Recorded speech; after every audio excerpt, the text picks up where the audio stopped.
জমিনে যদি আপনার সবচাইতে বড় ফেরাউন কাউকে বলা হয়, আল্লাহর নবী বলেছেন সবচাইতে বড় ফেরাউন তার নাম হলো আবু জেহেল। এই আবু জেহেলের মতো বড় ফেরাউন কেউ ছিল না।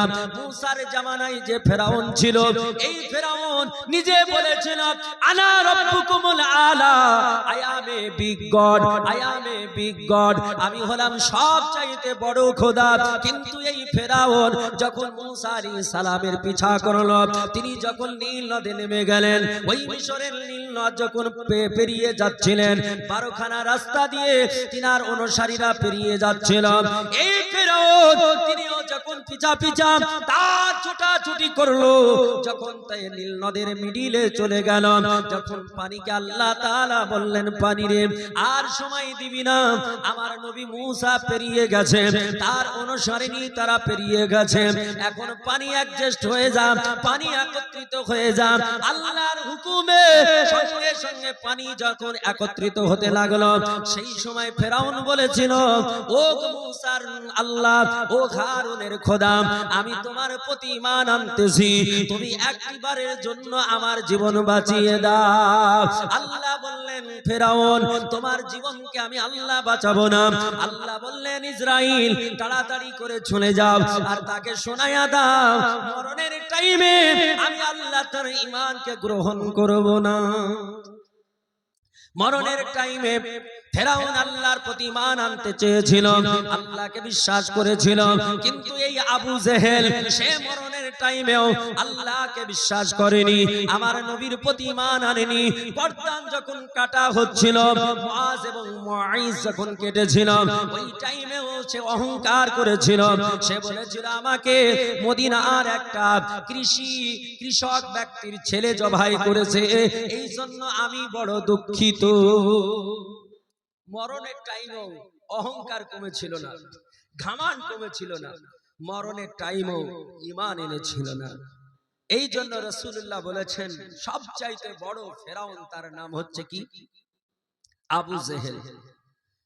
এ মুসলমানেরা, আমার আল্লাহ পাক রব্বে কায়নাত রব্বুল আলামিন যে আবু জেহেলকে সারা দুনিয়ার বুকে এত বড় কুখ্যাত পৃথিবীর জমিনে সবচাইতে নোংরা কীট প্রমাণ করেছেন, আমার নবীর দুশমনী সারা জীবন জিন্দেগি করে গেছেন, এই আবু জেহেল তার সন্তানের নাম হলো আকরামা।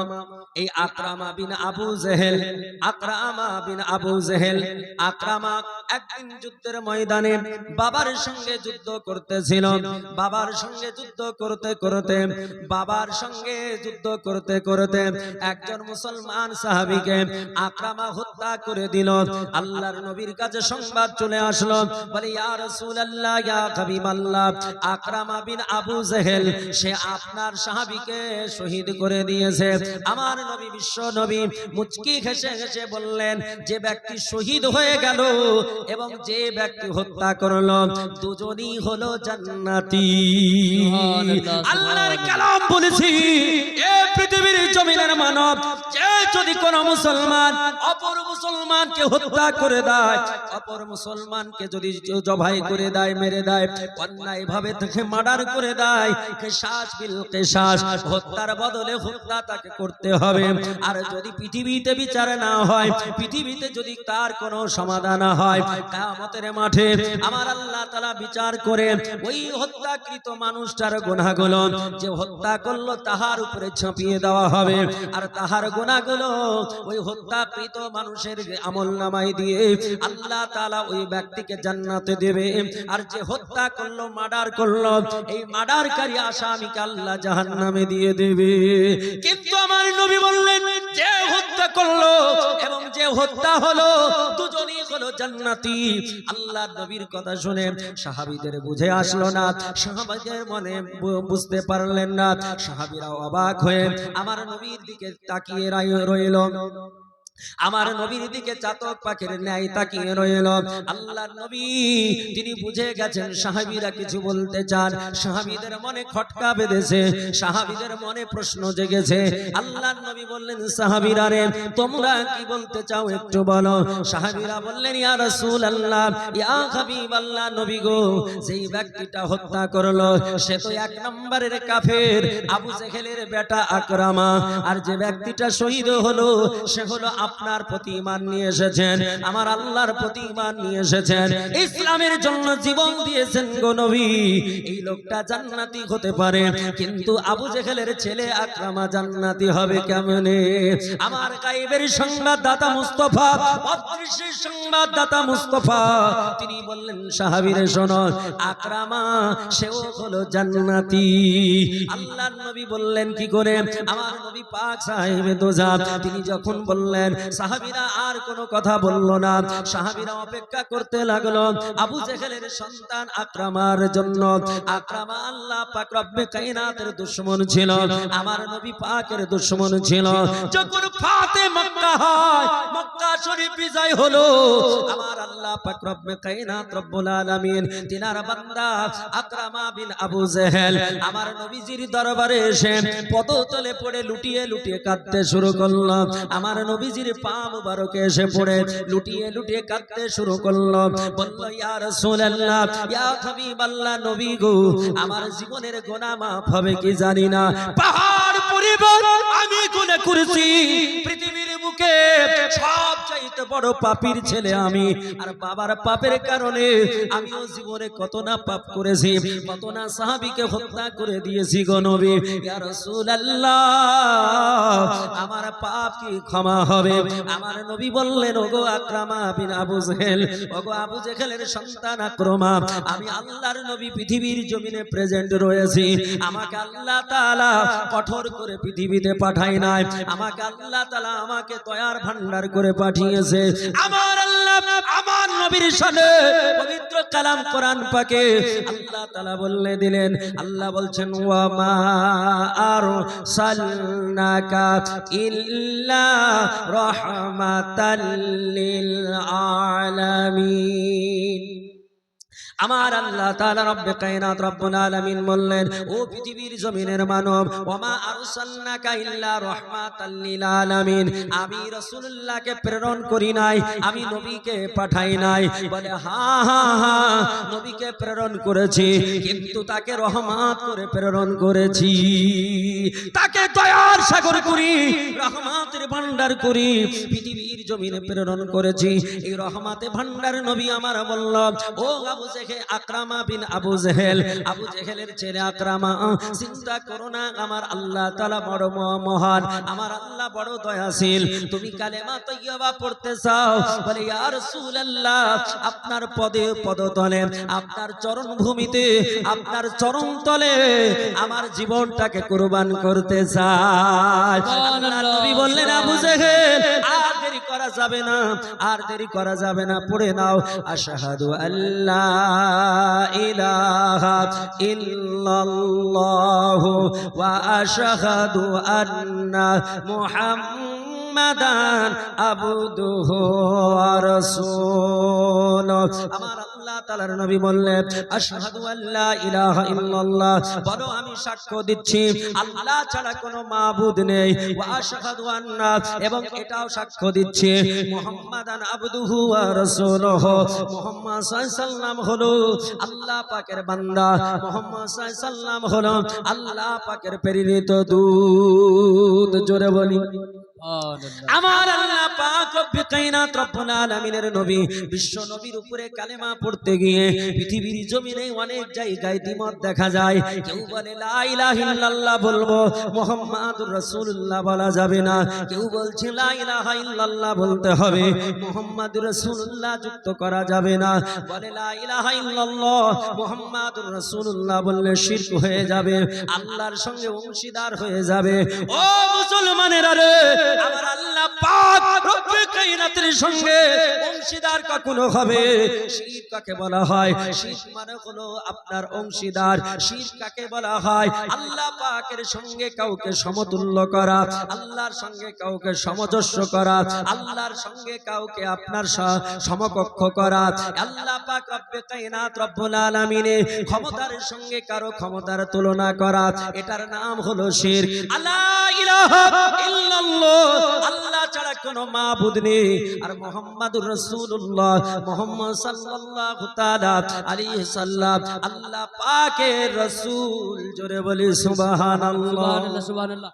নারা তাকবীর, নারা রিসালাত, ইয়া রাসূলুল্লাহ। मौलाना मुनीरुल इस्लाम चतुर्वेदी साहब, इस्लाम का झंडा। मुअज्जज मोहतरम, আল্লাহ পাক রব্বে কায়নাত রব্বুল আলামিন তিনার বান্দারা লা ইলাহা ইল্লাল্লাহ মুহাম্মাদুর রাসূলুল্লাহ এই কথা বললে মতনক্য, এই কথা বললে ঝঞ্ঝট, এই কথা বললে আপনার বলে শিরক হয়ে যায়, জাহান্নামে চলে যায়। আমি বলি তোমার চাইতে হিন্দু ভাই অনেক ভালো, তোমার চাইতে সনাতন ধর্মের মানুষ অনেক ভালো। আপনি বলতে পারেন হোয়াট ইজ দা ডকুমেন্ট? একটা প্রুফ দেওয়া লাগবে। কেমন করে হিন্দু ধর্মের মানুষরা ভালো হলো? ওই হিন্দু ধর্মের যে ধর্মগ্রন্থের রচয়িতা, এই ধর্মগ্রন্থের যিনি প্রণেতা, এই ধর্মগ্রন্থের যিনি লেখক, যার নাম হলো মনীষী মনু, যিনি আপনার পৃথিবীর জমিনে সংস্কৃত ভাষায় কলকি পুরাণ লিখে দিয়ে পৃথিবীর জমিনকে কলকি পুরাণ উপহার দিয়েছেন। যেই কলকি পুরাণটা আমার নবীজি দুনিয়াতে আসার আগে, আমার রাসূলুল্লাহ পৃথিবীতে আসার আগেও পৃথিবীতে ছিল। আল্লাহর নবী 570 খ্রিস্টাব্দে, কেউ বলেছেন 571 খ্রিস্টাব্দে এপ্রিল মাসের 20 তারিখে, রবিউল আউয়াল মাসের 12 তারিখে সোমবারের দিনে নবীজি এসেছেন। এই নবীজি দুনিয়ার বুকে আসার পূর্বে প্রায় আপনার 1500 বছর পূর্বে একখানা সংস্কৃত ভাষায় কিতাব লেখা ছিল। ওই কিতাবটার নাম হলো কলকি পুরাণ। এই কিতাবের মধ্যে কালেমাকে নিয়ে কি বলা হলো? বলে ওং নমস্তে নামা নামা লা ইলাহা হরতি পাপম ইল্লো ইলাহা পরম পাদম জন্ম বৈকুণ্ঠম ইতি মুহাম্মাদান রাসূলুল্লাহ। জোরে বলে সুবহানাল্লাহ। আমার আল্লাহ তাআলা রব্বে কায়নাত রব্বুল আলামিনের বান্দা মনীষী মনু জগৎবাসীকে জানিয়ে দিলেন লা ইলাহা ইল্লো ইলাহা পরম পাদম। আল্লাহ পাক রব্বে কায়নাতের বান্দা মনীষী মনু বলতেছে দুনিয়ার মানুষ শোনো, যদি কেউ লা ইলাহা ইল্লাল্লাহ বলে দেয় হরতি পাপম, আমার আল্লাহ তাআলা তার পাপকে মোচন করে দেয়। পৃথিবীর জমিনে কেউ যদি লা ইলাহা ইল্লাল্লাহ বলে হরতি পাপম, তার জীবনের গুনাহ মোচন হয়ে যায়। আর ইল্লো ইলাহা মুহাম্মাদান রাসূলান, যদি কেউ মুহাম্মাদুর রাসূলুল্লাহ পড়ে নাই, রাসূলুল্লাহ যদি জপে নাই, তাহলে মনীষী মনু বলল তার জন্য স্বর্গীয় আপনার ওয়াজিব হয়ে যায়, তার জন্য জান্নাত ওয়াজিব হয়ে যায়। মুহাম্মাদুর রাসূলুল্লাহ পড়ে নিল মানে সেই ব্যক্তি জান্নাতি হয়ে গেল।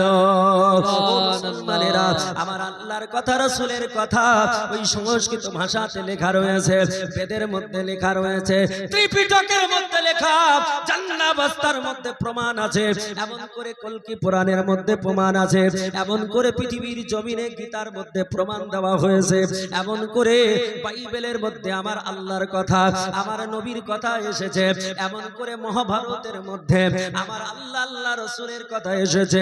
এমন করে মনীষী মনু বলল ওং নমস্তে নামা নামা হোতার বিন্দ্র হোতার বিন্দ্র মহাশুরিন্দ্র আল্লাহু আল্লাহ জষ্টং ষষ্ঠং পরামং পরণং আল্লাহু আল্লাহ শুম বলে বিষ্ণু যশাস গৃহ পাত্রা ভাবামহম সমতং বিষ্ণু যশা গর্ভ মাধবশ্যমা।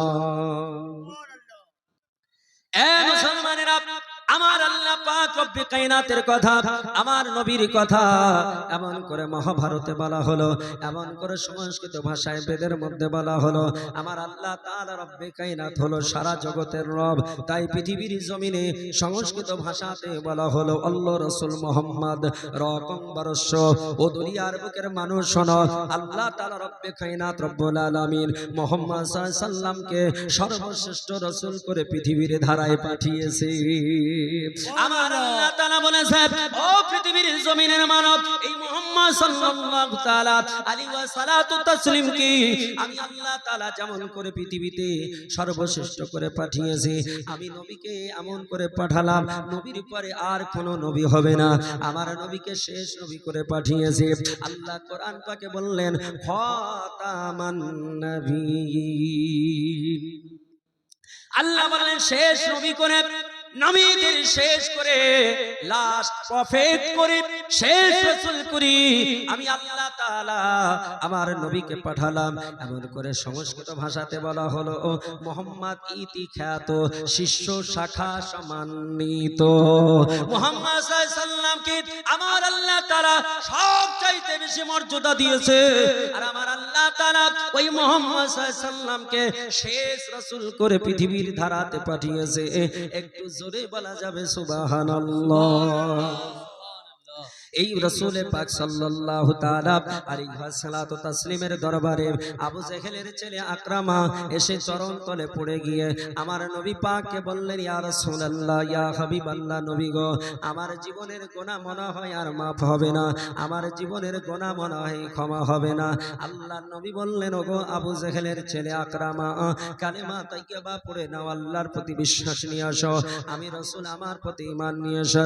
তোমার যদি পাহাড় পরিমাণ গুনাহ থাকে, আমি রাসূল তোমাকে দুনিয়ার বুকের মানুষকে সংবাদ শুনিয়ে দিচ্ছি, আবু জেহেলের পাহাড় পরিমাণ, আবু জেহেলের ছেলের পাহাড় পরিমাণ গুনাহ আমার আল্লাহ তাআলা মাফ করে দেবেন, আমার আল্লাহ তাআলা মিটিয়ে দেবেন। জোরে বলি সুবহানাল্লাহ।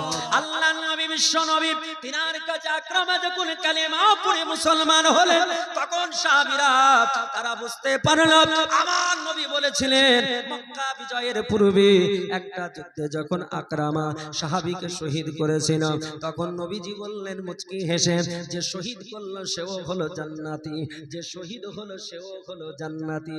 সাহাবীরা বলল, আজকে আমরা বুঝতে পারলাম আমার নবী কেন বলেছিলেন আকরামাকে জান্নাতি।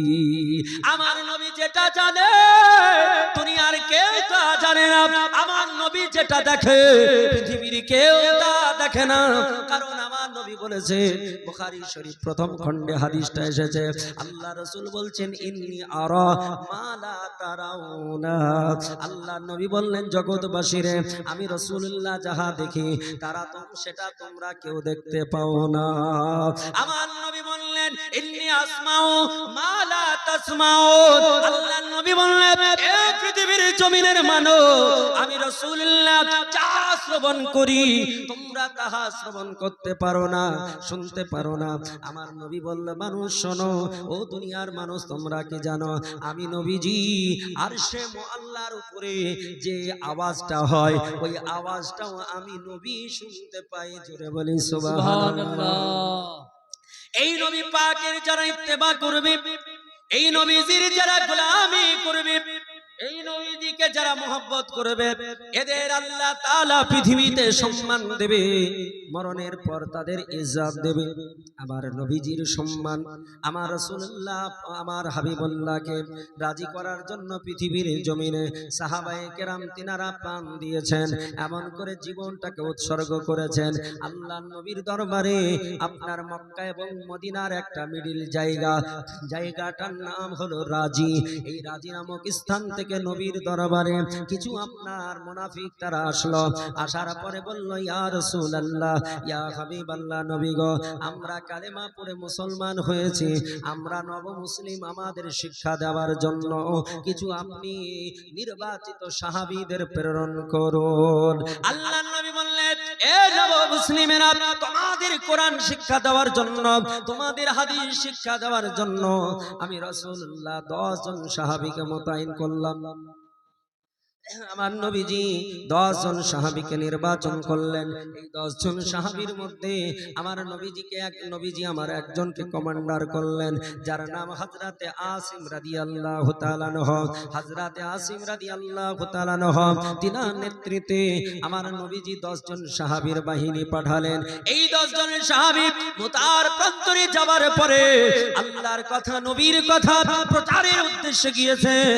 যাবার পরে যখন আপনার সেখানে পৌঁছালেন, আল্লাহর নবীর সাহাবীরা জানতে পারলেন মুনাফিকেরা তারা গাদ্দারি করেছে, মুনাফিকেরা তারা মুনাফিকি করেছে, তারা মিথ্যা কথা বলেছে, ধোঁকা দিয়ে বোকা বানিয়েছে। আল্লাহর নবীর সাহাবী হযরতে আসিম রাদিয়াল্লাহু তাআলা আনহু তিনি আপনার 10 জন সাহাবীকে নিয়ে তিনি পাহাড়ের চূড়াতে উঠে গেলেন। নবীর জন্য, রাসূলুল্লাহর জন্য, হাবিবুল্লাহর জন্য জীবন দেওয়ার জন্য প্রস্তুতি নিয়ে নিলেন। ও পৃথিবীর জমিনের মানব, নবীর জন্য যারা জীবন দেবে, নবী নবী করে যারা পাগল হবে, তারাই আমার আল্লাহ পাককে পেয়ে যাবে, আর তারাই আমার আল্লাহ পাকের জান্নাতের অধিকারী হবে। নবী ছাড়া কোনো কিছু হবে না। হবে কি? নবী ছাড়া কোনো কিছু হবে না। এই জন্য কবি বলেছেন, নবী ছাড়া, নবী ছাড়া জান্নাত পাবে না, প্রিয় নবীকে ভোলা যাবে না। নবী ছাড়া, নবী ছাড়া জান্নাত পাবে না, প্রিয় নবীকে ভোলা যাবে না। আল্লাহ বলে পবিত্র কোরআনে,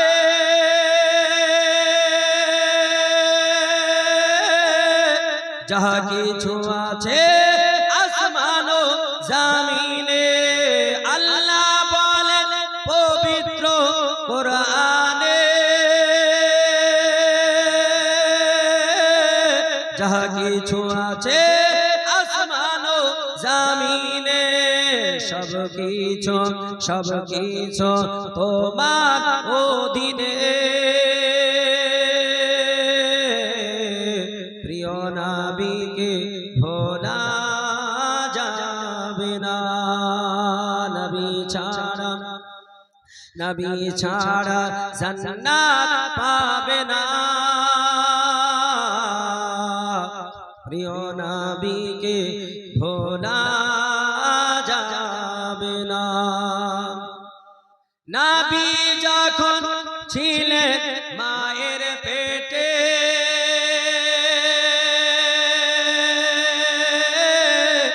বাবা গেলেন ব্যবসাতে।